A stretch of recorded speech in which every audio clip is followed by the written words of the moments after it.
Dalam setiap kegerakan, Tuhan akan selalu membangkitkan orang-orang untuk membawa api kegerakan itu dari satu tempat menuju ke banyak tempat yang lain, agar setiap orang dapat melihat kemuliaan Tuhan dinyatakan di bumi ini. Amin. Pemirsa sekalian, Anda menyaksikan Good News program bersama dengan kami, saya Daniel Hendrata bersama dengan istri saya, Debbie Katarina. Senang sekali menjumpai kembali pemirsa setia dari Good News program. Ya, dan jangan lupa bahwa Good News program dapat Anda saksikan melalui website kami yang ada di www.anugerah.net. Di mana, Deb? Di www.anugerah.net, dan bila ada di antara pemirsa yang memerlukan bantuan doa atau konseling, Anda bisa menghubungi kami di nomor-nomor telepon yang tertera di layar kaca pemirsa sekalian atau melalui email ke doa@anugerah.net.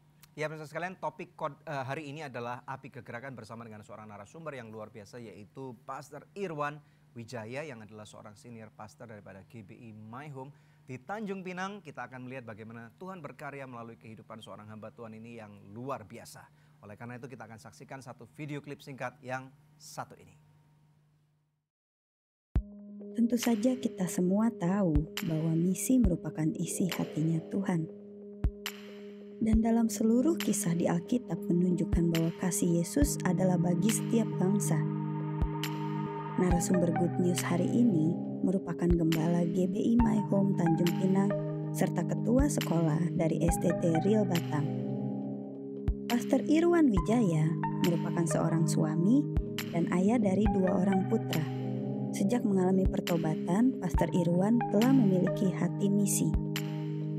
Melayani mulai dari pulau-pulau di Indonesia, suku terasing di Papua, bahkan hingga ke pedalaman di luar negeri. Tinggal dan beraktivitas bersama mereka orang-orang yang dijangkaunya membuat Pastor Irwan Wijaya menyadari bahwa kita hidup dalam zaman yang sangat menggairahkan sebab ladang sudah menguning dan siap untuk dituai. Seperti apa perjalanan dari Pastor Irwan Wijaya? Nantikan sesaat lagi hanya di Good News program. Saya keliling dari Aceh sampai ke Papua, Ya. dan saya melihat penuaian itu di mana-mana terjadi pertobatan dan penuaian yang luar biasa.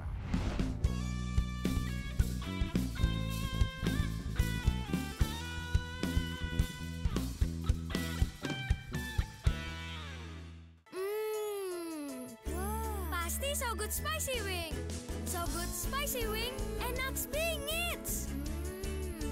Mau dong. Feel good, so good. So Good Chicken Nugget banyak pilihan, berkualitas, lezat, nikmat. Feel good, so good. Sayur apa yang besar? Apa ya? Dino sayurus. Nah, kalau ayam yang besar, ayam semesta. Kalau yang besar dan bikin seru, Sones Jumbo. Baru sosis So Nice Jumbo. Jumbo sosisnya, jumbo serunya, jumbo puasnya. Gimana? Seru? Apalagi kalau pakai sosis Sones Jumbo. So Nice Jumbo, jumbo puasnya.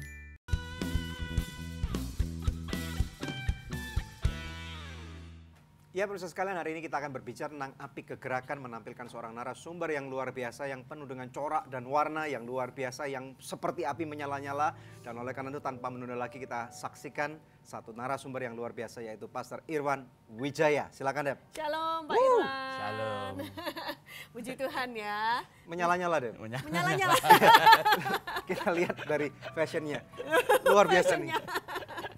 Alright. Karena hidup penuh warna ya Pak Penuh ya. warna, Kalau nggak ada betul. warna boring gitu Tadi ya. saya tuh membosankan. expect dia pakai celana merah. Harusnya kamu kemarin bilang. Jasnya ada kupu-kupunya, Dia apa nggak gitu. ngomong. Terus kemudian sepatunya nih keren banget ini. Ini coba ini di syuting bisa nggak nih sepatunya? Coba. Iya, di syuting. Ya, keren banget sepatunya. Jadi ini orang yang sangat unik banget dan saya kenal dari satu grup WhatsApp namanya KIB.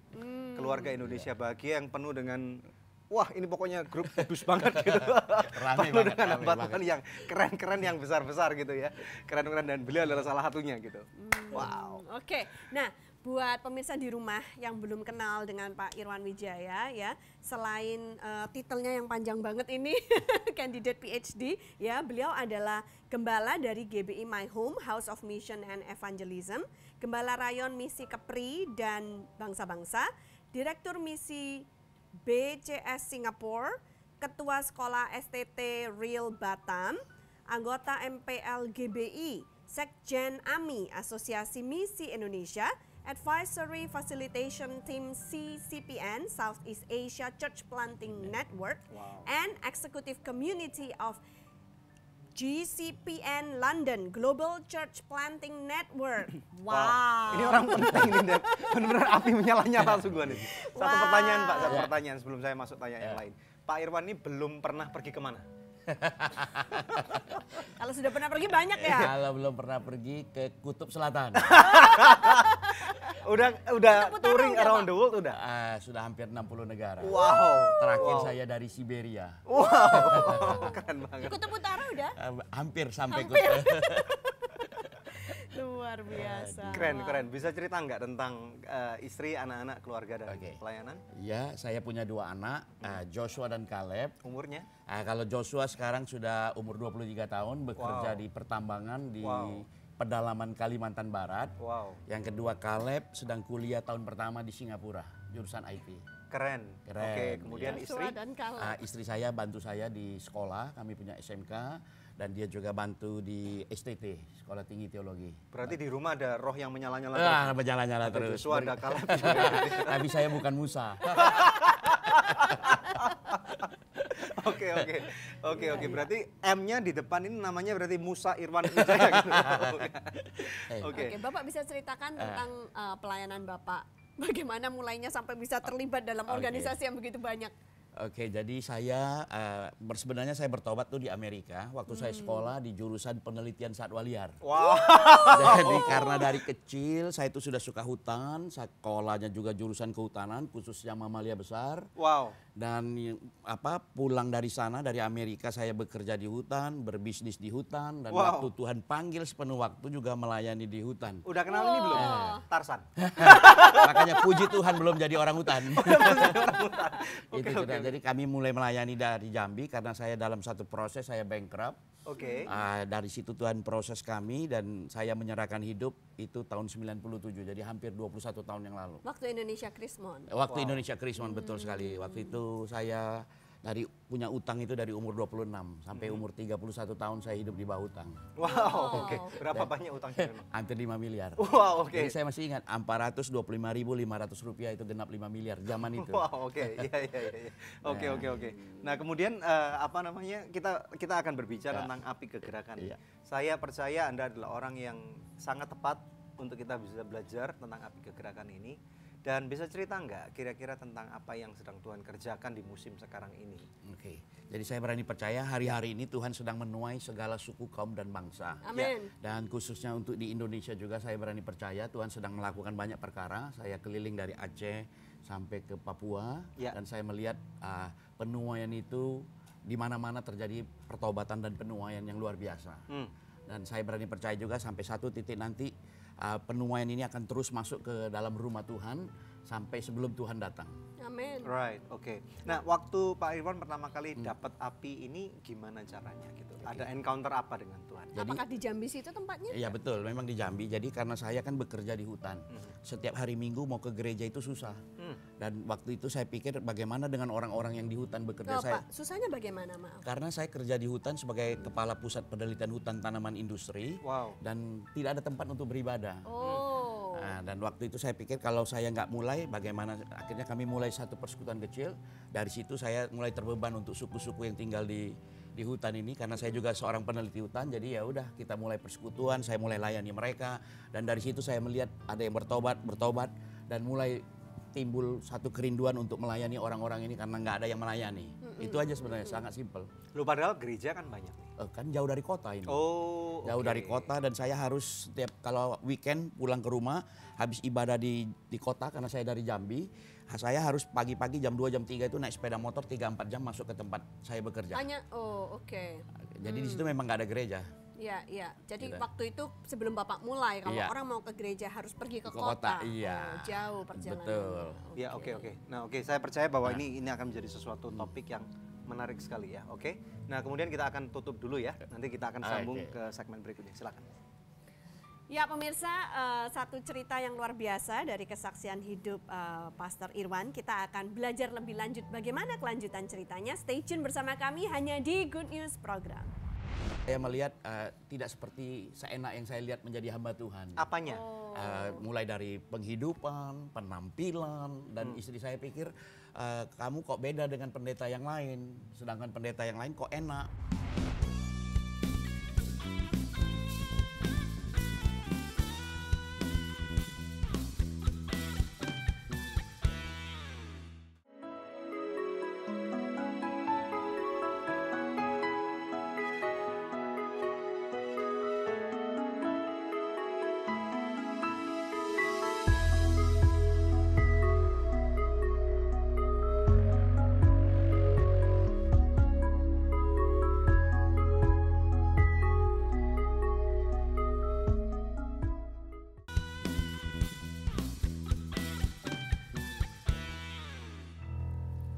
Api Kegerakan dalam Good News Program bersama narasumber kita Pastor Irwan Wijaya. Langsung kepada Ya. Pak Irwan. Nah, Ya. jadi tadi ceritanya mendapatkan Api Kegerakan Tuhan pertama kalinya di Jambi nih ya, karena ngelihat orang-orang yang nggak punya fasilitas gereja. Jadi Betul. timbul kerinduan untuk menjangkau Betul. mereka yang belum terjangkau, belum ada gereja masuk ke sana. Betul. Nah, Ya. luar biasa. Saya ingin bertanya nih, kalau misalnya dilihat sekarang kan luar biasa nih, tetapi orang kan nggak tahu dulu Irwan tuh dulunya gimana nih. Bisa cerita nggak pada waktu dulu kuliah dan kemudian sampai akhirnya bisa terima Tuhan? Oke, jadi waktu itu saya sekolah di Amerika, jurusan saya tadi yang seperti saya ngomong penelitian satwa liar. Kenapa kok mau satwa liar? Karena saya suka kali sama binatang, sama hutan. Oke. Karena orang tua saya juga pengusaha hutan waktu itu. Oh, oke. APH. Penebang kayu. Iya, Oke, jadi saya berarti sering dibawa ke hutan, lihat binatang. Piaraannya apa aja dulu? Oh, waktu banyak saya piara. Misalnya? Saya piara harimau, beruang, buaya, Oh, ular itu pet ya, python. Pak? Iya, itu Itu pet, hewan, betul. itu hewan Jadi peliharaan. sore-sore jalan bawa tiger. Really? Yes. Sampai sekarang? Tigernya gede apa anak-anak tiger? Enggak, gede yang gede. Serius, Pak? Iya, betul. Nggak gigit? Enggak, karena jinak kan. Karena ada Oh, kasih sudah makan, dijinak. nggak lapar. Intinya berarti nggak lapar mereka ya. Kalau sekarang piara burung aja, piara macam-macam burung, paru bengkok, Oh, lovebird, burung nuri gitu. keren. Keren ya. Jadi terima Tuhannya waktu kuliah waktu di Amerika. kuliah, ya betul. Jadi satu kali saya diundang KKR. Waktu itu saya ketua mahasiswa Indonesia. Jadi saya Oke. datang terlambat, disuruh duduk depan. Waktu itu sudah norak juga, Pak. Jadi duduk di depan, ternyata waktu altar call saya dilawat manifestasi pelepasan saya kayak Wow. ular. Masuk kolong-kolong apa kursi semua itu bubar. Gara-gara piaraannya itu. Saya pikir gak Kebanyakan di hutan nih. Gara-gara piaraannya. Oke, jadi terus manifestasi begitu. Dari situ saya terima Tuhan Yesus. Nah, waktu saya mau pulang saya masih ingat dekan saya ngomong, Frank, karena Franciscus nama saya, Indonesian should be proud to have you back. Jadi waktu saya pulang, saya ngelamar mau jadi pegawai negeri. kuliah di mana waktu itu? Kuliah di Oklahoma State University. Oke, Nah, jadi jurusannya Wildlife Ecology Management and Research. Itu memang itu kan Christian University kan? No, Bukan that's ya? secular. Oh, secular. Memang penelitian satwa liar. Oh, oke. Kalau yang di Oklahoma yang Kristen itu Iya. ORU. Oh, iya. Oke, Iya. oke, oke, oke, Jadi oke. di situ. Jadi waktu saya pulang ke Jambi, ya saya Daftar PNS. PNS sampai 3 tahun saya nggak keterima. Saya memutuskan untuk bekerja. Nah, saya jadi kepala pusat penelitian hutan. Nah, waktu saya bekerja pun yang itu mulai pelayanan, tapi kan sampai satu titik kan ada darah Chinese-nya juga ini. Otak dagangnya jalan, Iya. semua jalan. Iya. Nggak bisa kayak gini, nggak bisa jadi orang kaya, sudah tanggung. Akhirnya saya berbalik, jadi terjun di dunia bisnis. Ya. Bantu orang tua sambil saya buka usaha sendiri. Nah, waktu krisis Krismon itu babak belur. Jadi saya bangkrut dan satu titik saya janji sama Tuhan, kalau Tuhan pulihkan keuangan, saya akan setia melayani Tuhan. Gitu. Iya, Dari iya. situ. Terus Iya. kemudian menikah kapan? Menikah 93. Menikah Sorry. 93, oke. Ya, 93. Terus kemudian pada waktu Anda pindah dari satu kapal pengusaha, kemudian meninggalkan dunia bisnis dan masuk dalam pelayanan sepenuh waktu sekarang Ya. ini. Istri gimana? Waktu itu ya bergumul juga karena dari biasa jadi nggak biasa. Jadi Bisa kami- cerita saya, nggak? saya masuk melayani dari kampung ke kampung dan waktu pertama kali kami dapat persembahan kasih, Ya. saya itu dikasih pisang. Dikasih pisang. Jadi Karena pelayanannya di kampung. iya, jadi istri saya bilang, "Oh, papi puji Tuhan ya. Berarti pelayanan kamu dihargain. Kamu dapat Iya. pisang." Saya, "Oh ya puji Tuhan." Tapi tiap hari pisang, ubi, sampai satu kali istri saya bilang begini, "Papi kamu harus tahu, kita ini manusia nasi." pisang itu untuk monyet tahu. Nah, jadi ini ya proses juga lah ya. Iya, Jadi iya, iya. gitu. Terus, Jadi, terus, kemudian? Nah, dari situ kami satu titik saya pikir saya kan sudah sepenuh waktu, terus kalau saya melayani di kampung saya nggak bisa maksimal dan saya nggak mau compete with my pastors Yeah, at the yeah, time. yeah. So saya memutuskan untuk pindah. Waktu itu saya memutuskan untuk pindah di Jakarta supaya orang pusat lihat bagaimana saya bekerja melayani. Ternyata saya dipindahkan ke Pulau Batam. Dilempar lagi. Iya. Oke. Dan jadi dari Pulau Batam saya melayani. Saya ingat jadi waktu saya menyerahkan hidup tuh tahun 97. Yes. Habis itu tahun 2000 saya melayani di Batam dari pulau ke pulau.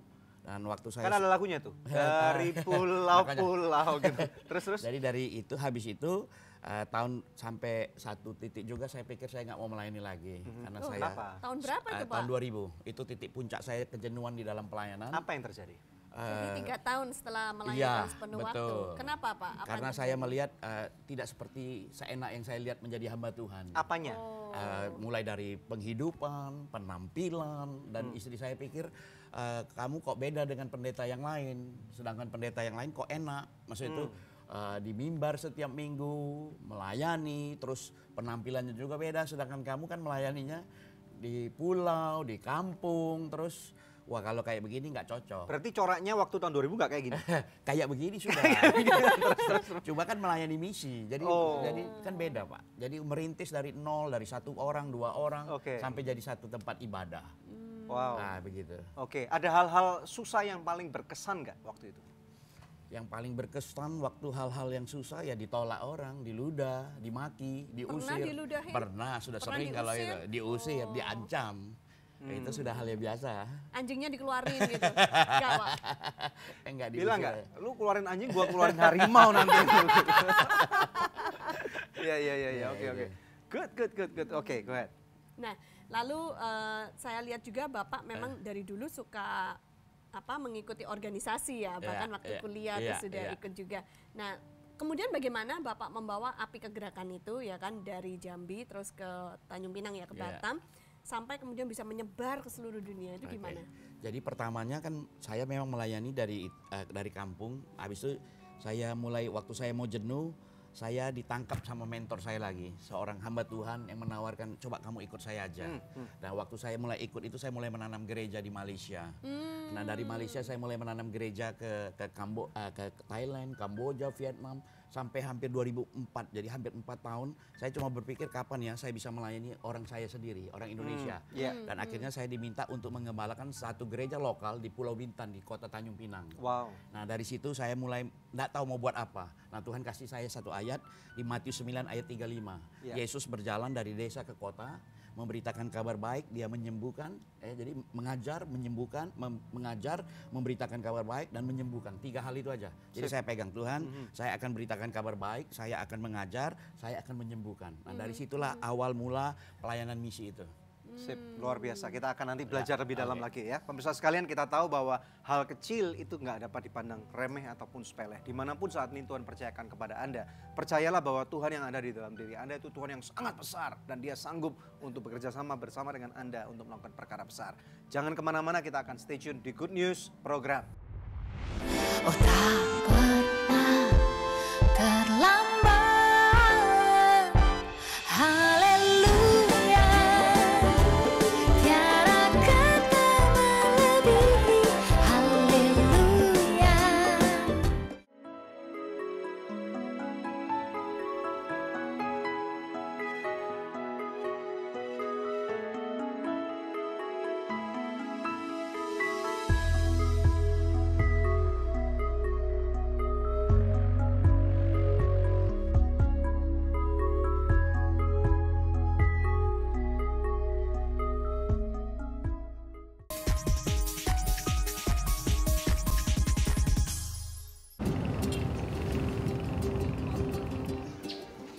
GPDI Cintaraja terletak di Dusun Cintaraja, Desa Tanjung Pasir, Kecamatan Tanah Jawa, Kabupaten Simalungun, Provinsi Sumatera Utara.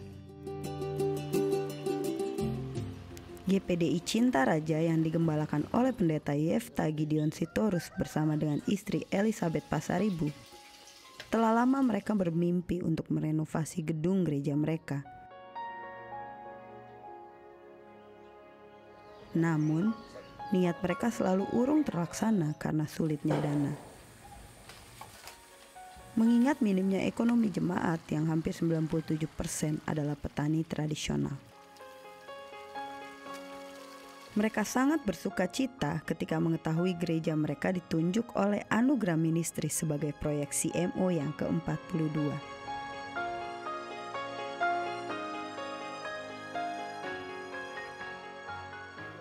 Tim Anugerah telah hadir di Dusun Cintaraja untuk memulai proyek CMO 42. Hal ini menjawab segala pergumulan gembala sidang dan seluruh jemaat GPDI Cintaraja mengenai proses renovasi gedung gereja mereka. Suasana sukacita menyelimuti hati setiap jemaat yang hadir.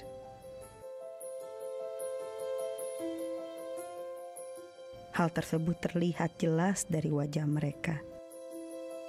Acara dimulai dengan ibadah singkat, lalu dilanjutkan dengan penandatanganan MOU atau surat perjanjian kerjasama antara pihak Anugerah Ministries dengan pihak GPDI Cintaraja.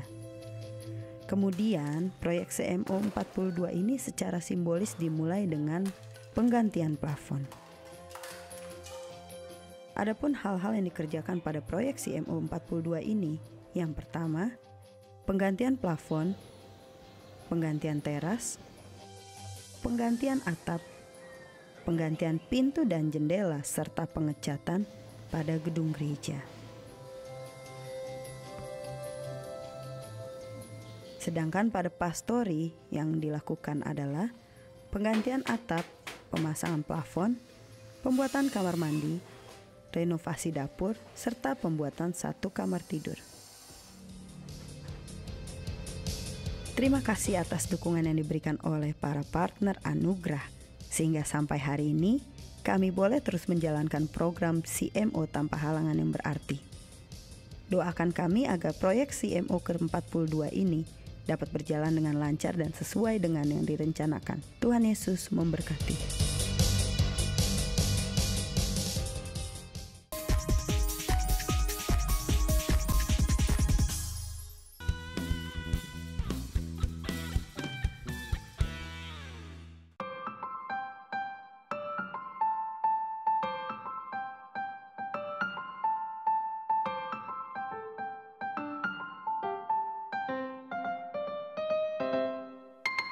Hatiku melekat padamu,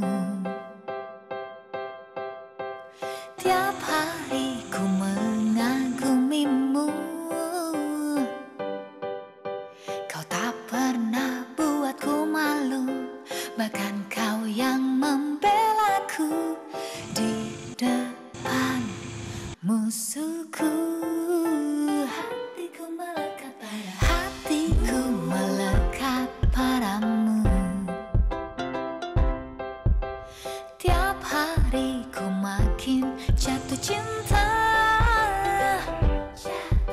Kau tak pernah ingkar janji, kau tolongku tepat waktu, tak pernah terlambat.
Ya, pemirsa, satu video klip yang luar biasa persembahan dari Risma Simbolon telah kita saksikan bersama-sama.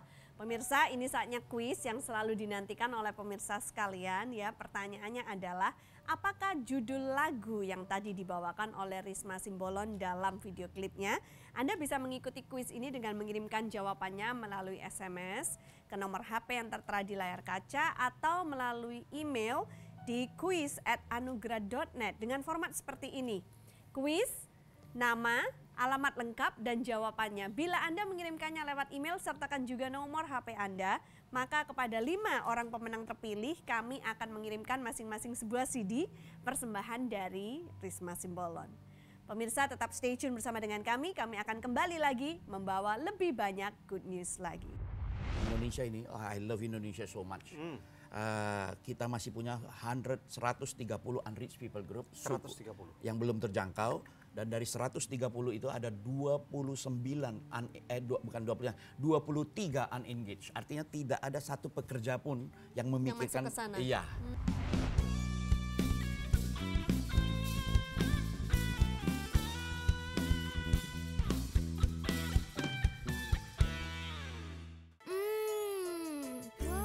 Pasti So Good Spicy Wing. So Good Spicy Wing, enak bingit. Mau dong. Feel good, so good.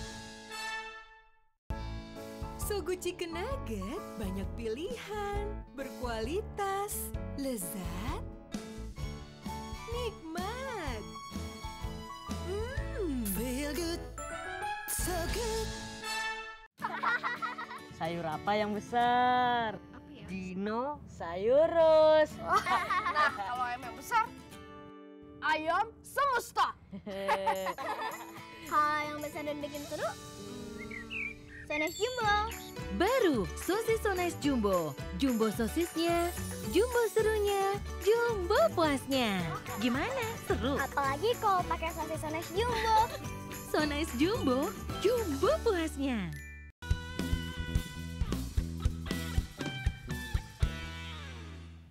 Masih bersama kami dalam Good News Program. Topik kita hari ini api kegerakan. Langsung kembali kepada narasumber kita, Pastor Irwan. Oke, nah Pak Iwan boleh tahu nggak orang-orang yang paling berjasa dalam hidup Bapak, paling berperan itu siapa aja, Pak? Oke. Kalau dimulai dari pertobatan saya bertobat waktu itu Pendeta Timotius Arifin sedang berkhotbah di Amerika. Dan waktu saya pulang ke Indonesia, dalam keadaan saya nggak mau melayani lagi, saya diajak oleh Pendeta Johan Handoyo yang menjadi pembina saya dan menjadi mentor sampai hari ini. Selain itu, mama saya yang seorang pendoa syafaat, kami ada 6 bersaudara. Wow. Jadi semua jadi hamba Tuhan semua. Wow, itu karena mama yang berdoa. Dan istri saya yang mendampingi kemanapun, karena pelayanan misi kan bukan sesuatu yang menyenangkan dalam tanda kutip ya, kalau dilihat secara kasat mata. Jadi dia dampingi saya di masa-masa sulit, di kampung, di kota, di bangsa-bangsa dia dampingi saya. Gitu. Wow, oke. Nah, saya ingin tanya nih, pentingnya apa untuk seseorang termasuk hamba Tuhan untuk mempunyai mentor? Karena bisa membina, memberi masukan, mendoakan, dan saya bisa berdiskusi dalam masa-masa yang saya nggak bisa ngambil keputusan. Jadi disitulah dia kasih masukan, kasih ayat, dia doakan, dan diarahkan ke kiri, ke kanan gitu. Nah, kalau misalnya ada orang bertanya nih, bagaimana caranya kita, kalau saya pernah dengar nih, mentori itu harus mencari mentor. Nah, ada nggak kriteria yang secara singkat dapat dimengerti supaya seseorang dapat spotting ini orang kira-kira dapat jadi mentor? Jadi gini, kalau saya waktu saya dapat Pak pembina saya ini, mentor saya, karena saya pikir pertama karena ada chemistry-nya. Ini penting ya? Ini penting. Kalau nggak nyambung juga nggak susah. Nyambung Ya? susah. Okay. Dan saya kan tipenya urakan. Urakan, berontak, dalam kadang pokoknya suka sesuatu, kalau nggak setuju nggak sesuai. Ya, itu. Terus tetapi beliau kan bisa nangani dengan lembut, bisa ulur tarik dan mengarahkan, kamu nggak boleh begitu, itu kurang tepat. Begini begitu. Tadi saya, wih, Bapak ini kok bisa ngarahkan saya. Ngomongnya juga enak ya, bukan iya. kurang ajar tapi kurang tepat. Ya, jadi bisa. Jadi akhirnya saya pikir, oh iya dah, ini pemimpin saya itu. Jadi sampai hari ini beliau pun memimpin saya sampai hari ini. Walaupun mungkin kalau dilihat dari pelayanan, dia selalu bilang pelayanan kamu lebih besar dari saya. Pelayanan kamu, saya bilang enggak, tapi you are my mentor. Kalau nggak ada Bapak, saya nggak bisa seperti sekarang ini. Nah, kalau misalnya ada orang tanya, Pak Irwan sendiri mentorin banyak orang nggak? Oh, banyak orang. Saya mentorin banyak orang. Nah, saya berlapis-lapis. Berlapis-lapis. Saya mentorin banyak ke bawah. Oke. Nah, kalau misalnya bagaimana kalau suatu hari seorang seperti kasus Pak Johan nih, yang muridnya melebihi mentornya. Nah, bagaimana supaya seorang mentor dapat merasa aman, secure? Saya bangga. Jadi saya kalau seorang yang saya bimbing terus berhasil, dipakai lebih hebat, wilayahnya lebih diberkati, saya bangga. Selalu saya bilang I'm proud of you. Saya nggak pernah jealous, nggak pernah pikir oh ini saya no. Saya pikir untuk mencapai rasa kebanggaan dan merasa aman itu bagaimana caranya? Karena saya pikir saya harus teruskan. Kalau saya nggak teruskan ke generasi berikutnya akan mandek di situ, nggak ada penerus lagi. Harus berpikir tentang generasi. Kalau enggak generasi selanjutnya nggak lebih baik daripada generasi sebelumnya. Betul. Oke, kan para ahli kungfu berkata kalau punya kurang 11 jurus ajarin 11. Gitu kan? Satu disimpan itu nggak boleh ditiru. Nggak boleh ditiru ya? Itu 10 generasi habis dah ilmunya. Berkurang terus. Soalnya Tuhan Yesus berkata bahwa muridku akan melakukan karya lebih besar daripada aku. Saya selalu kasih yang terbaik. Contoh, ketika saya mengutus orang ke India, saya bukan pikir orang yang saya nggak suka saya kirim, tapi saya kirim yang terbaik supaya hasilnya baik. Wow. Gitu. Dan itu nggak mudah loh Pak, melepaskan orang yang terbaik karena kita juga masih butuh dia ada membantu kita. Saya sudah terbiasa seperti ini sampai hari ini. Berarti besar ya. Nah, mau bertanya juga nih Pak, hari ini kita akan berbicara tentang api kegerakan. Tapi kita juga nggak menutup mata bahwa kadang-kadang api itu bisa padam. Betul. Jadi bagaimana caranya kita menjaga supaya api kegerakan yang sudah Tuhan taruh dalam hati kita itu nggak padam? Satu, saya selalu punya belas kasihan. Maksudnya? Belas kasihan untuk melihat jiwa-jiwa yang belum diselamatkan. Yang kedua, saya bersyukur untuk keadaan saya. Karena untuk bersyukur itulah makanya saya selalu bergairah. Tuhan, saya nggak bisa balas nih kebaikan Tuhan. Makanya saya akan all out terus. Selagi saya masih siang, selagi masih bisa bekerja, saya akan all out. Dan apalagi kalau kita lihat Indonesia ini, I love Indonesia so much. Kita masih punya 130 unreached people group 130 yang belum terjangkau, dan dari 130 itu ada 23 unengaged. Artinya tidak ada satu pekerja pun yang memikirkan Di mana nih Pak? Sebutin 5 aja deh. Oh banyak. Jadi wilayah-wilayah contoh di Sumatera aja. Sumatera ada Aceh, ada Minangkabau. Padahal Minangkabau itu kan airport sudah demikian besar, international airport. Jadi, ke Kuala Lumpur bisa. Kalau kita ngomong unreached itu artinya adalah orang-orang yang di bawah 2% orang percaya dan mereka tidak bisa menjangkau untuk suku mereka sendiri, mereka perlu bantuan orang luar. Di bawah 2%. Di bawah 2%. Kalau unengaged, definisinya sama sekali tidak ada pekerja sama sekali. Daerah mana itu kira-kira? Contoh saya kasih contoh, suku tukang besi. Hah? Tukang besi. Suku tukang besi. Ya. Di mana itu Pak? Tukang besi klaster itu rata-rata di Sulawesi Tenggara. Sulawesi Tenggara, Pulau Buton dan yang lain-lain. Iya, ada kuli susu, ada tukang besi selatan, tukang besi utara. Jadi itu yang belum terjangkau, belum pernah mendengar kabar baik sama sekali. Mereka belum pernah mendengar kabar baik. Belum pernah mendengar kabar baik dan belum ada orang yang diutus untuk ke tempat itu. Tapi mungkin Pak, kalau mereka punya parabola bisa nonton Good News loh di sana. Pasti dong. Pasti dong. Iya. Oke, jadi ternyata masih ada banyak nih ya, 130 unreached people group and 23 is unengaged. Unengaged, tidak ada satu pekerja pun di sana. Iya, betul. Nah, Pak, ini ada pemirsa yang mungkin juga mau bertanya. Melakukan apa yang Pak Irwan lakukan ke 60 negara dan ke Sabang sampai Merauke balik Sabang lagi gitu ya, bol lagi gitu ya. Nah, biaya kan mahal. Bagaimana caranya Bapak bisa supaya kalau ada orang yang juga punya hati seperti ini tapi nggak bisa. Nah, saya ngerti. Bagaimana caranya membiayainya? Nah, jangan dijawab dulu, kita akan nanti masuk ke segmen. Udah nggak sabar mau jawab. Bisa sekalian, tentunya ini menjadi satu keinginan kita. Tuhan Yesus berkata, pergilah sampai ke ujung bumi. Tapi sampai ke ujung bumi ini kita tahu biayanya mahal sekali gitu ya. Nah, kita akan belajar dari narasumber ini. Jangan kemana-mana, hanya di Good News Program. Jadi dari dulu Tuhan sudah ngomong, lihat ladang sudah menguning, tapi pekerja sedikit. Jadi ladang selalu tidak pernah masalah. Yang masalah sama pekerja. Jadi bagian saya adalah melatih para pekerja, habis itu saya akan kasih tunjuk data. Bahwa ini masih perlu, ini masih perlu, ini masih perlu.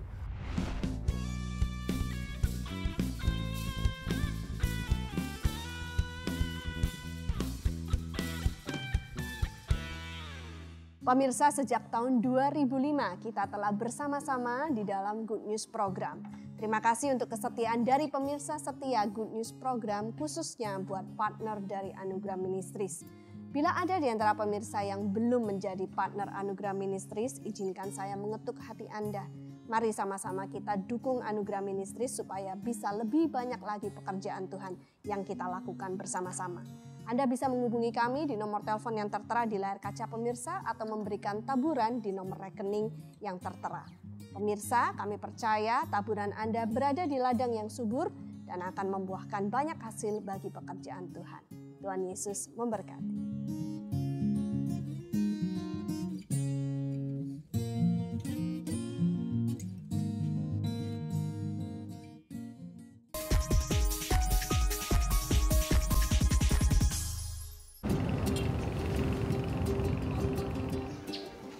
GPDI Cintaraja terletak di Dusun Cintaraja, Desa Tanjung Pasir, Kecamatan Tanah Jawa, Kabupaten Simalungun, Provinsi Sumatera Utara.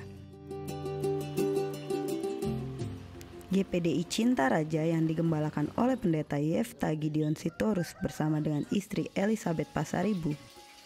Telah lama mereka bermimpi untuk merenovasi gedung gereja mereka. Namun, niat mereka selalu urung terlaksana karena sulitnya dana. Mengingat minimnya ekonomi jemaat yang hampir 97% adalah petani tradisional. Mereka sangat bersuka cita ketika mengetahui gereja mereka ditunjuk oleh Anugerah Ministries sebagai proyek CMO yang ke-42.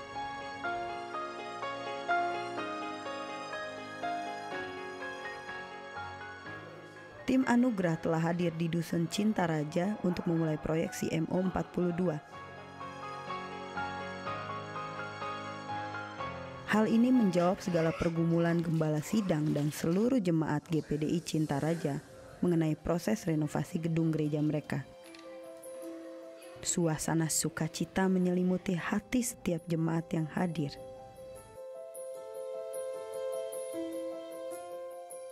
Hal tersebut terlihat jelas dari wajah mereka.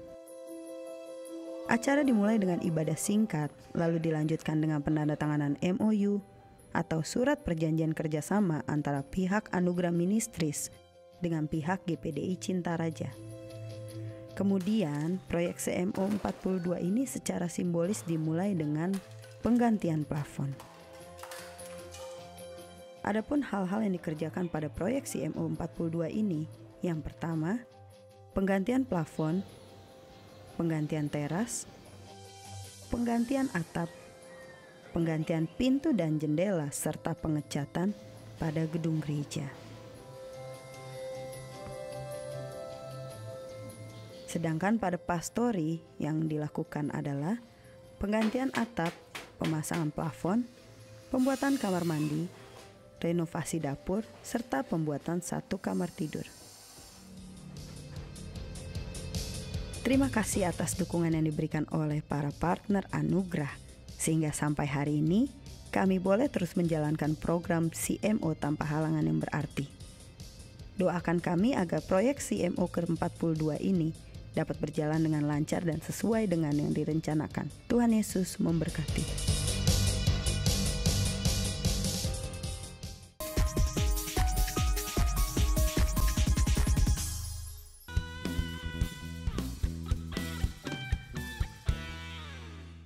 Ya oke, pemirsa sekalian, saya percaya bahwa ini sesuatu yang menarik sekali dan kita akan langsung belajar dari narasumber ini bagaimana caranya membiayai perjalanan misi.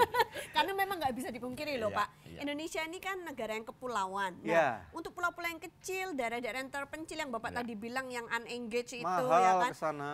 Bukan hanya mahal, tapi juga susah menjangkaunya. Dan kalau kita suruh bandingin nih, terbang ke Hong Kong atau ke Papua itu lebih mahal ke Papua kan gitu. Daripada ke Hong Kong. Banyak orang lebih milih gue ke Hong Kong aja, bisa Mission trip ke Hong liburan, Kong. cuci mata kan gitu. Jalan-jalan itu. Gimana nih, Pak? Oke, jadi kalau saya setiap hari Minggu kan ada persembahan. Jadi saya percaya bahwa yang utus mengutus itu bukan agensi, bukan lembaga, tapi utus mengutus adalah gereja. Karena lembaga resmi yang dibangun Tuhan hanya dua. Satu lembaga keluarga, yang kedua lembaga gereja. Jadi utus mengutus itu lembaga gereja. Nah, saya setiap hari Minggu, setiap persembahan setelah kami sisihkan 10% untuk sinode, 10% lagi akan masuk ke dana misi, 10%. Bukan ke gembala. Bukan gembala. Bukan. Ke ke dana misi. 10% dana misi. Habis itu setiap hari Minggu, setiap tengah minggu kan ada sel group. Ada cool, ada sel group, apa saja namanya. Itu setiap persembahan 50% harus masuk ke misi. 50%? 50% ke misi. Habis itu di sekolah juga kan ada, di gereja kami ada sekolah, ada bimbingan belajar, ada macam-macam yang dikembangkan semua. Dan itu semua keuntungan 50% must go to the mission field. Wow. Jadi nggak boleh. Terus kalau ada orang sumbang dari mana-mana itu tidak masuk ke gereja, tapi itu masuk ke mission fund. Wow. Jadi gereja hanya hidup sekitar 70% saja dari setiap persembahan hari Minggu. Dan kami berusaha untuk mencukupin semua. Pernah satu kali kami tanda tangan seluruh isi staff full time. Kalau sampai persembahan dan persepuluhan tidak cukup untuk operasional gereja, kami semua potong gaji, semua tanda tangan. Wow. Nah dari situ Tuhan bikin breakthrough sampai hari ini. Wah ini staf anugerah ministris perlu mendengar ini. Berarti Iya. menitik beratkan dan memfokuskan diri untuk misi. Iya betul. Wow. Makanya Padahal loh Pak, ya, kalau setahu kami itu di zaman yang akhir ini, justru malah banyak gereja yang sudah tidak punya departemen misi, Pak. Itu juga kami tidak tahu kenapa. Coba mungkin Bapak bisa menerangkan jadi, gitu. Jadi kalau saya selalu untuk mengkritisi, kasih masukan kadang-kadang karena gereja spendingnya paling banyak itu untuk equipment, untuk entertain. Jadi saya maaf kalau ngomong, jadi kadang-kadang kapal gereja itu bukan kapal perang lagi, tapi kapal pesiar. Yang di dalamnya segala macam ada. Terlalu Jadi indah.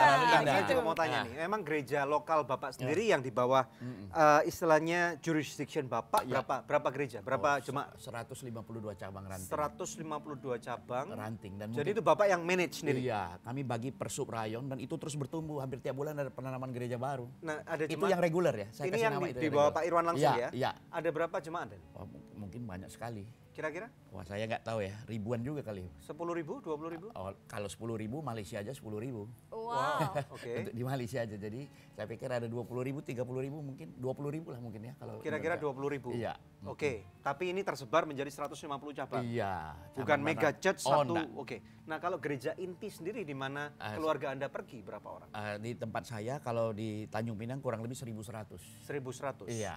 Dan boleh kita belajar lebih dalam dari Pak Irwan? Dari kontributor dana paling gede di mana? Dari maksudnya kontributor jemaat atau? Yes. Dari semua ini, dari 150 gereja. Ini oke, yang paling banyak kontributor dari Batam, terus dari Tanjung Pinang. Wow. Jadi Batam, Tanjung Pinang plus gereja-gereja misi dari Malaysia. Ini sesuatu yang luar biasa ya, karena gembala sidangnya punya hati untuk misi, menularkan bukan saja ke pekerjanya, tapi kepada semua orang yang berada di bawah organisasi Bapak. Nah, itu bagaimana caranya Pak, kita supaya bisa memberikan dorongan nih buat pemirsa yang ada di rumah, termasuk gembala sidang yang mungkin sedang menonton, atau cuman pekerja gereja atau jemaat biasa gitu, karena kan sebenarnya misi ini adalah tugas semua orang percaya. Jadi dari dulu Tuhan sudah ngomong, lihat ladang sudah menguning, tapi pekerja sedikit. Betul itu, jadi Pak. ladang selalu tidak pernah masalah. Yang masalah sama pekerja. Betul. Jadi bagian saya adalah melatih para pekerja. Habis itu saya akan kasih tunjuk data bahwa ini masih perlu, ini masih perlu, ini masih perlu.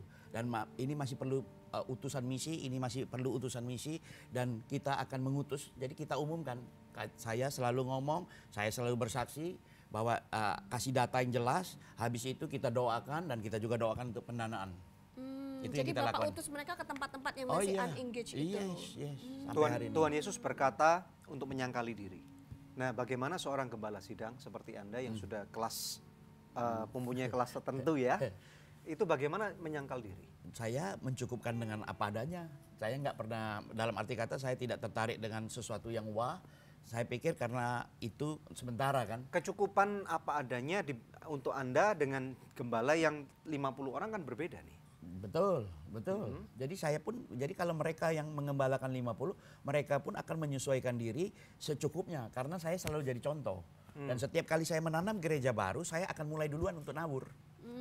Apapun yang saya lakukan, kalau saya keliling ke daerah kemana, saya akan mulai dulu selalu untuk menabur. Jadi gembala mau nggak mau harus menyangkal diri dan menjadi role model. Betul.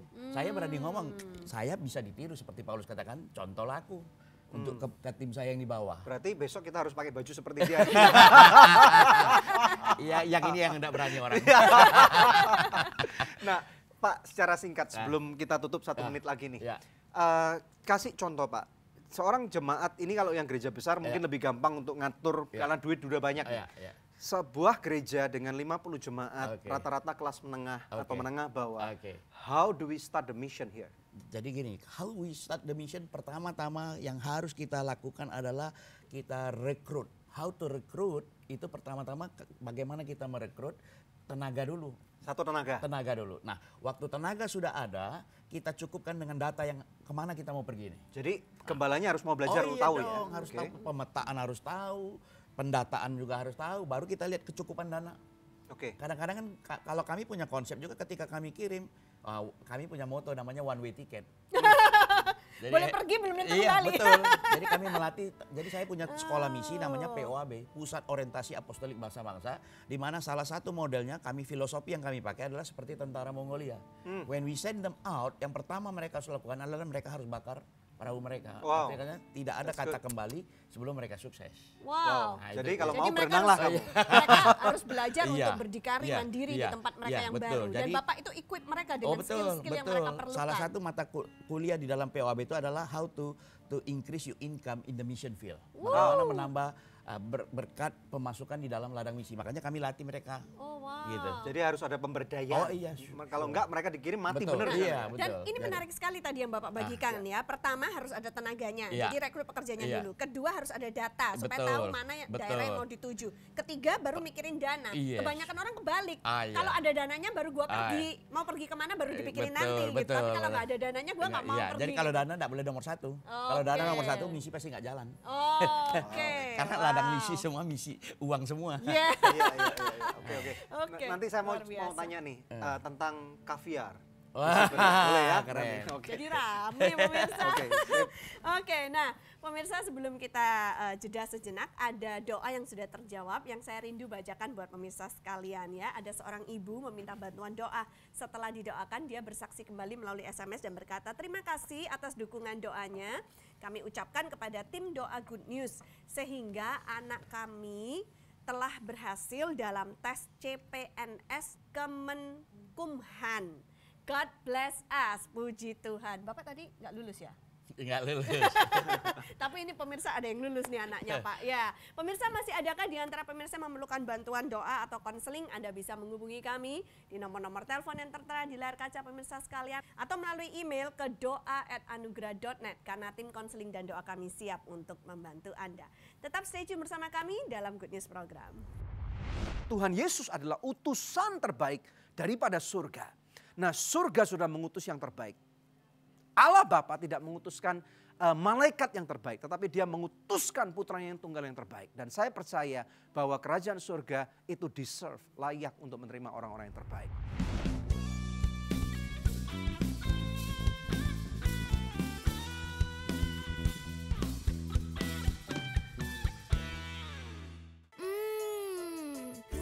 Pasti So Good Spicy Wing. So Good Spicy Wing, enak bingit. Mau dong. Feel good, so good. So Good Chicken Nugget banyak pilihan, berkualitas, lezat, nikmat. Feel good, so good. Sayur apa yang besar? ya? Dino, sayurus. Nah, kalau ayam yang besar, ayam semesta. Kalau yang besar dan bikin seru, Sones Jumbo. Baru sosis So Nice Jumbo. Jumbo sosisnya, jumbo serunya, jumbo puasnya. Gimana? Seru? Apalagi kalau pakai sosis Sones Jumbo. So Nice Jumbo, jumbo puasnya.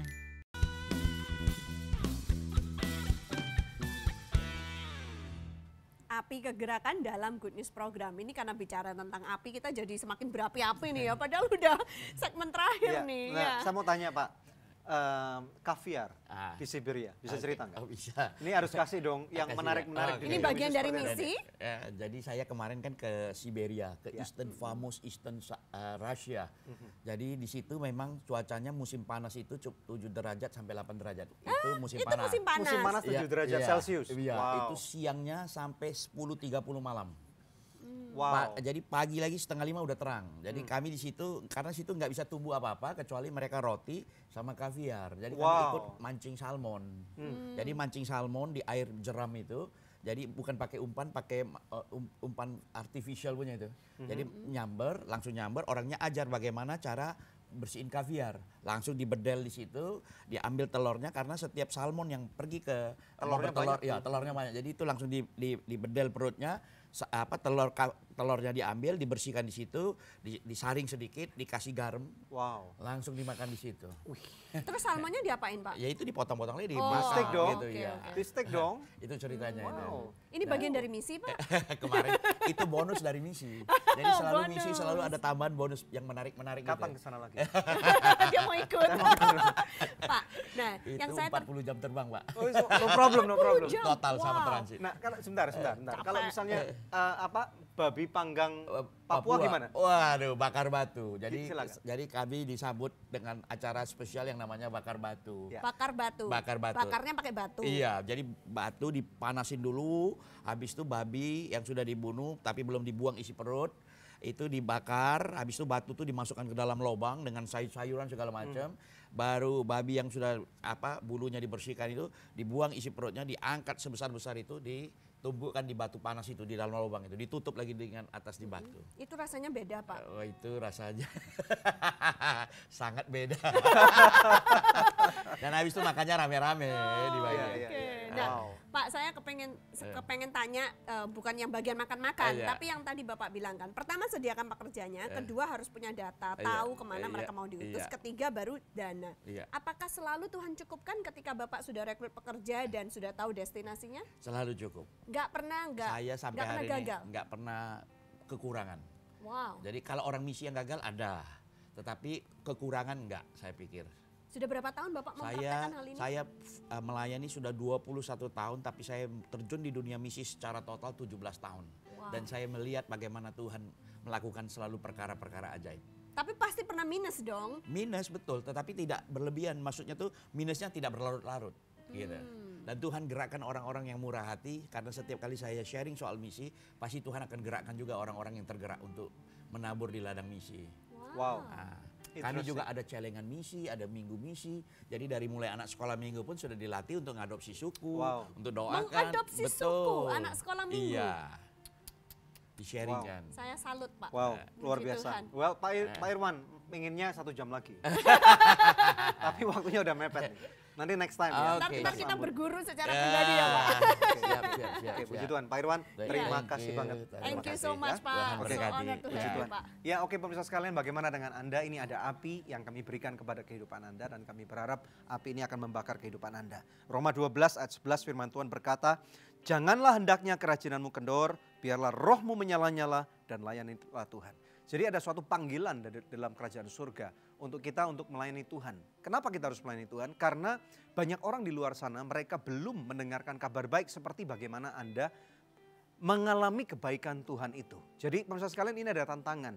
Tuhan tidak menginginkan setiap orang untuk binasa. Tuhan menginginkan setiap orang mengalami satu rekonsiliasi. Nah, rekonsiliasi ini tidak akan bisa tercapai pada waktu tidak ada orang yang akan diutus. Ada satu firman Tuhan dalam kitab Roma juga mengatakan betapa indahnya daripada kaki mereka yang diutus. Karena apa? Pada waktu tidak ada orang yang diutus, bagaimana mungkin orang-orang yang tadi dikatakan unengaged people atau orang-orang yang unreached, yang belum terjangkau, bagaimana mungkin mereka dapat mendengarkan kabar baik yang pernah saudara dan saya pernah terima itu, pemirsa sekalian. Jadi ladang sudah menguning, lihatlah saudara.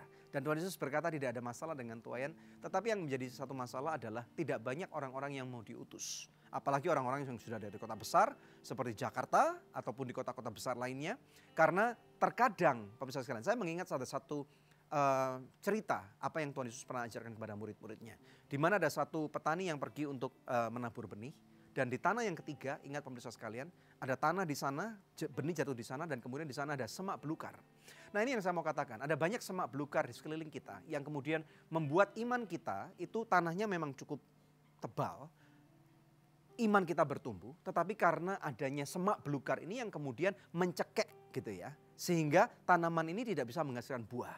Nah, saya percaya sekali bahwa ini berbicara sebenarnya tentang orang Kristen. Ada banyak daripada kehidupan kita yang kita tahu bahwa kita sudah mendengarkan kebaikan Tuhan. Kita sudah mendengar, kita sudah merasakan, dan kita ingin untuk diutus supaya api kegerakan ini terjadi di tempat lain. Tetapi karena the cares of life, kata firman Tuhan, karena adanya ketakutan akan nggak cukup akan kehidupan atau kekhawatiran akan masa depan. Hal itu yang kemudian membuat kita berpikir 3 kali atau 1 kali lagi, dan kemudian akhirnya kita berkata, enggak deh, saya nggak bisa ke sana karena saya akan mengorbankan masa depan saya. Nah, pemirsa sekalian, Tuhan Yesus adalah utusan terbaik daripada surga.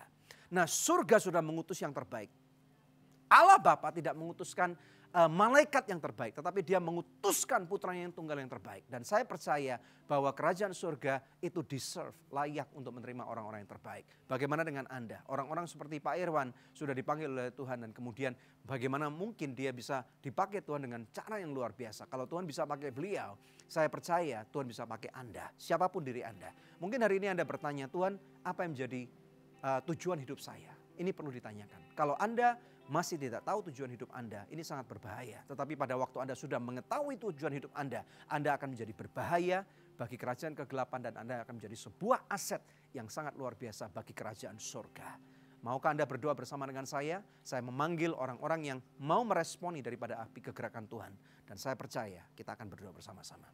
Bapa, di dalam nama Tuhan Yesus Kristus, Engkau melihat setiap orang-orang yang terbakar pada saat ini untuk mengaminkan kegerakan Tuhan, dan mereka ingin meresponi. Lawat mereka Tuhan, dan tolong kami. Jangan biarkan Tuhan ketakutan akan masa depan, ketakutan akan kekhawatiran kehidupan untuk mencekik kami, sehingga kami tidak bisa berkarya bagi Engkau. Kami ingin Tuhan, roh kami terus menyala-nyala. Tolong kami Bapa, supaya kami mau Tuhan untuk menyalipkan kedagingan kami, untuk kami bahkan menyangkal diri kami, untuk kami pergi bersama dengan Engkau sampai ke ujung bumi. Terima pemirsa sekalian, dimanapun kau berada, apapun yang menjadi tujuan hidup saudara, saya berdoa biarlah Engkau terus berbuah dan nama Bapa dipermuliakan. Karena ada banyak orang-orang di sana, mereka menantikan kedatangan saudara, dan Engkau adalah pembawa daripada kerajaan surga. Kabar baik daripada kerajaan surga yang sudah dinanti-nantikan selama bertahun-tahun oleh orang-orang itu.